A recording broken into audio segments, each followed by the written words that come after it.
तो उनका नाम जो वो बहुत पराक्रमी थे, उनके पूर्वज थे, लेकिन वो बहुत पराक्रमी थे। श्री वृंदावन जी अजान बाव। सम्राट अकबर का जमाना था। सम्राट अकबर ने वृंदावन अजान बाव को 555 गांव की जागीर दी थी। 555 गांव की जागीर दी थी और राजसी वस्त्र प्रदान किए थे। माने उनको उनकी इज्जत राजे महाराजे जैसी मिली। इधर देखो।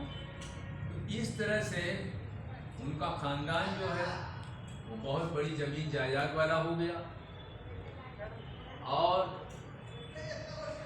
वृंदावन अजान बाव जी के वंशजों में एक वंशज थे चौधरी हरबख्श राय साहब। चौधरी हरबख्श राय साहब जो थे वो लाला जी साहब के पिताजी थे। 1857 में जो गदर हुआ था ना एक बार, तो गोगांव कस्बा जो है, गोगांव कस्बा को इन्हीं वैसा बताया था, वहाँ पर भी मार काट की बहुत घटनाएं हुई। तो वो गोगांव छोड़ करके फर्रुखाबाद चले चौधरी हरबख्श राय साहब, और फर्रुखाबाद में चुंगी इंस्पेक्टर के पद पर तैनात थे। शहर के अमीरों में उनका नाम था। शहर के बड़े बड़े अधिकारी उनसे मिलने आते थे। लेकिन जब गोगांव कस्बा बसाने के बाद ऐसी घटनाएं होने लगी तो ज़्यादातर लोग गोगांव छोड़ करके चले गए। चौधरी हरबख्श राय साहब जब तक रिकॉर्ड हो तब वहाँ कहीं बैठ के रिकॉर्ड कर जाके वीडियो, ये बातें कर रही बातें रिकॉर्ड हो जाएंगी। उनके साथ उठना बैठना। वो एक दूसरे मकान में रहते थे। अब माता जी कोई दूर पर उनका मकान था, माता जी धार्मिक महिला थी, विदुषी महिला थी। लेकिन माता जी के कोई जरा ध्यान दीजिए इधर, क्या बात मत कोई सोच जो बता रहे हैं ये आपको कोई रोज सुनाने नहीं जाएगा। वहाँ जो सुनाते हो घर में सब बात में सुनिए, यहाँ सुनिए। तो वो जो धार्मिक और विदुषी महिला थी उनको औलाद नहीं थी। एक दिन कबीर पंथी एक संत जो थे वो आए थे और कबीर जी की वाणी अमृत वाणी सुना रहे थे। माता जी अपने देवर के साथ गई थी उनकी कथा सुनने। तो वो बीच बीच में जैसे किसी को समाधि जैसा नहीं आ जाता, ऐसा माता जी को वो आ रहा था, बेखुदी का झटका आ रहा था कहीं। और जब कथा अंत होने लगी तो माता जी ने कुछ फल फूल दक्षिणा जो संत थे उनको अर्पित किया। और जब संत के सामने माता जी बहुत धार्मिकता से ओतप्रोत महिला थी, जब उनको अर्पित किया तो महात्मा जी ने कहा कि जाओ बेटी फूलो फलो, जाओ बेटी फूलो फलो। तो माता जी घर आ गई और माता जी ने अपने घर पर, उनके घर पर एक उनकी मददगार एक नाई थी जो बूढ़ी थी। उसी समय उसके कुछ अर्से बाद अब रामायण रोज सुनाती थी और सुनने वाले कम थे उनका। तो जब रामायण का अध्ययन हो या उसका वाचन कर रही थी तो एक दिन अचानक फर्रुखाबाद के एक मजजूब फकीर पधारे। मजजूब फकीर जो अपने होश में नहीं रहते, जो हमेशा खुदा में नहीं रहते, और एक कंबल ओढ़े हुए थे और माता जी के दरवाजे पर दस्तक दी। दरवाजा खटखटाया कि अरे भाई कुछ भोजन कराओ। तो माता जी के यहाँ पूरी और लिखा तो है तरकारी, समझ रहे हो सर, तरकारी बनी हुई थी। पूरी और तरकारी माता जी ने भेज दी, खुद लेके गए। तो उन्होंने कहा लगाया कि अरे मछली खिलाओ पूरी तरकारी कौन खाए, मछली खिलाओ। अब माता जी भौचक्की रह गई कि इस घर में मछली उछली कहाँ बनती थी। तो उनको याद आया कि चौधरी हरबख्श राय साहब के जहाँ पर खाना उनका बनता था कि वहाँ शायद, तो पता चला कि वहाँ कोई नवाब साहब थे। नवाब साहब ने वहाँ पर 2 मछलियाँ भेजी थी और दोनों मछलियाँ बड़े उम्दा तरीके से पकाई गई। माता जी खुद गई, क्योंकि वो दूसरे को तो देते नहीं, नवाब साहब के लिए बनी थी। माता जी ने कहा कि ये मछलियाँ हमको दे दो और हमको जरूरत। तो वहाँ के लोगों ने कहा कि माता जी वो तो चौधरी साहब के लिए बनी, आपको क्या ज़रूरत है। कहने हमको ज़रूरत है, उनको बता देने की माता जी के।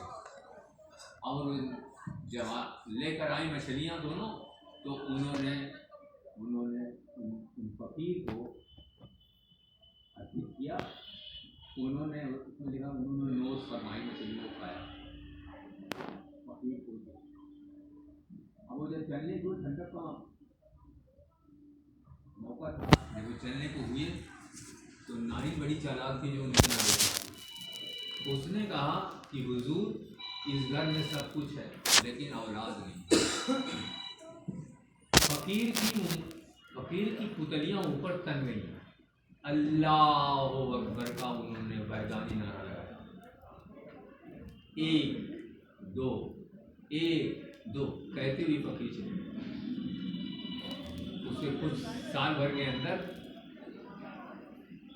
2 फरवरी 1873 को एक नूरानी शख्सियत ने जन्म ले लिया। नूरानी शख्सियत उसको कहते हैं जो रोशन होता है, जो पहले से ही रोशन है, उसको कहीं से रोशनी नहीं लेनी पड़ती। ज़्यादातर थोड़ी बहुत नहीं, किसी गुरु ने थोड़ा बहुत, जैसे हमारे बड़े साहब उनके लिए ये लिखा कि वो पैदाइशी सन। तो ये 2 फरवरी 1873 को इनका जन्म हो गया लाला जी का। उसके कुछ अर्से बाद 7 अक्टूबर 1875 को एक दूसरी नूरानी शख्सियत ने जन्म ले लिया, महात्मा द्रौपदी दयाल जी महाराज जी साहब, या जिनको चचा जी साहब। ये लाला जी साहब के सगे भाई, सगे छोटे। इस तरह से माता जी की 2 संतानें हो गई। दोनों संतानें जो थी, एक बहुत लाड़ प्यार से पालन पोषण हुआ था इनका, सबको दोनों।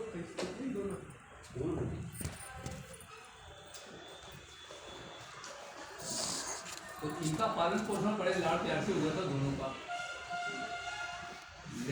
और लाला जी साहब तो अंग्रेजी स्कूल में पढ़ने जाते थे, बच्चा जी किसी मौलवी साहब के यहाँ पढ़ते थे, फारसी उर्दू वगैरह। तो लाला जी साहब जो थे, जब हमारे काल में 6 साल के थे, तभी उनकी माता जी का स्वर्गवास हुआ। और 6वें साल में ये हुआ था, उनका विद्या आरंभ करा दिया गया था। और चौधरी हरबख्श राय साहब ने बहुत फीस भोज वगैरह किया था, उनका विद्या आरंभ हुआ। चचा जी का विद्या आरंभ तो अल्लाह ताला के हिस्से में आ गया। वो मौलवी साहब पास जाते थे, फारसी उर्दू वगैरह पढ़ते थे। अब धीरे धीरे उनका जो सारा धन दौलत थी, वो शहर के रईसों की सोबत में रहने के कारण सब समझ लीजिए गिरी हो गई थी या इधर उधर चली गई। दोनों भाई जो जूते पहनते थे, उनकी जगह पौड़ियाँ पहनने लगे। पौड़ियाँ आप समझ रहे हैं, वो लकड़ी की बनी खड़ाऊँ जैसी होती है, आप पीछे रस्सी से बांधी है, पौड़ियाँ पहनने लगे। और जहाँ धोती पहनते थे उसकी जगह लुंगी पहनने लगे, फकीरी आने लगी, हाथ से फाका कसी होती है। अब उसके बाद लाला जी साहब बड़े होने लगे। लाला जी साहब 19 साल की अवस्था में उन्होंने अंग्रेजी मिडिल पास कर लिया, अंग्रेजी मिडिल। और अंग्रेजी मिडिल पास करने के बाद उनको फतेहगढ़ के कलेक्ट्रेट में नाजिर की नौकरी मिल गई। 10 रुपये महीने पर लाला जी की नौकरी लग गई। चचा जी कुछ खास करते नहीं थे। इस बीच में उन्होंने सोचा कि पढ़ाई लिखाई के लिए एक मुफ्ती साहब की पाठशाला थी, उसमें उन्होंने एक छोटी सी कोठरी ले ली, कमरा छोटा सा, और उसी में पढ़ते उठते भी थे। और फतेहगढ़ माने फरुखाबाद से फतेहगढ़ पैदल 3 मील जाते थे रोज नौकरी करने कलेक्ट्रेट में, और फिर 3 मील चल के आते थे। एक दिन ऐसा हुआ, बहुत तेज बारिश हुई, तूफान आंधी आया। लाला जी साहब पैदल जाते थे, पैदल आते थे, और लाला जी साहब पाठशाला में पधार रहे थे, तो पाठशाला के गेट पर एक बहुत बड़े फकीर हाजी हुजूर महाराज मौलाना फजल अहमद खान साहब उसी पाठशाला में रहते थे, और उन बच्चों को, मदरसे के बच्चों को पढ़ाया करते थे, ये इस्लाम की शिक्षा दिया करते थे। तो वो दरवाजे के सामने ही अपने बिस्तर पर बैठे हुए थे, और नीचे एक अंगीठी जलाए हुए थे। जाड़े का महीना था, तो अंगीठी से थोड़ा आग जो है ताप रहे थे। तो लाला जी साहब जब लौटे, भीगे हुए थे, जाड़े से कांप रहे थे, उनकी निगाह मौलाना फजल अहमद खान साहब की निगाह से टकरा गई। उसमें लिखा गया है कि लाला जी साहब के पूरे ज़हन में एक बिजली सी दौड़ गई, और उन्होंने बड़े अदब से सलाम किया कि हुजूर सलाम। उन्होंने कहा, आप बिल्कुल भीग गए हैं, ऐसे समय आना हुआ, आप कपड़ा बदल करके हमारे पास आ जाइए, हमारी अंगीठी जली हुई है, आइए इसमें बैठ करके आप। लाला साहब अपने कपड़े बदल करके आ गए, और नीचे अंगीठी में बैठ गए। ऊपर तो मौलवी साहब बैठे हुए थे अपने रजाई में, तो उन्होंने कहा रजाई में जाइए। अब वो दोनों लोग रजाई में बैठ गए, और नीचे से इस बीच में ये कहा गया कि समर्थ सदगुरु की तवज्जो शुरू हो गई फजल अहमद खान साहब कि वो तो उसी इंतज़ार में थे कि लाला जी साहब को कभी दर्शन होगा। वो उनके दर्शन को व्याकुल थे, और उनको भी इसके बाद जो है उन्होंने कहा कि ऐसा लगता था कि पूरा ब्रह्मांड जो है वो था, देवता खुश हो रहे थे, खुश वर्षा कर रहे थे, और ये जो तवज्जो दी जा रही थी लाला जी साहब को, ये कुछ देर बाद लाला जी अपने आपे में नहीं रहे, तो वो अपने कमरे में गए। अपने कमरे में जाने के बाद उन्होंने कहा कि जाइए आराम कर लीजिए, कपड़े बदल करके तब घट। लेकिन जिसने वो शक्तिपात या अपनी तवज्जो प्राप्त कर लिया था, वो कोई मामूली बात थी। घर पे गए, ले गए, उन्होंने खाना नहीं खाया, तो रात में उनको एक सपना हुआ कि आकाश से कोई एक तख्त जो है नीचे उतर रहा है, उस पर कोई महापुरुष सवार हो रहे हैं, और लाला जी साहब को पेश किया मौलाना फजल अहमद खान साहब ने उनके सामने, और कहा कि तुम्हारा रुझान जो है शुरू से सतपथ की ओर है। और वो उनको जो है उन्होंने पेश किया, ये उन्होंने सपना अपने गुरु को बताया, ऐसा सपना हुआ। तो उन्होंने कहा कि तुमको जो कुछ भी सपना हुआ है वो सत्य है, तुम शुरू से ही उस पथ के पर चलने वाले हो।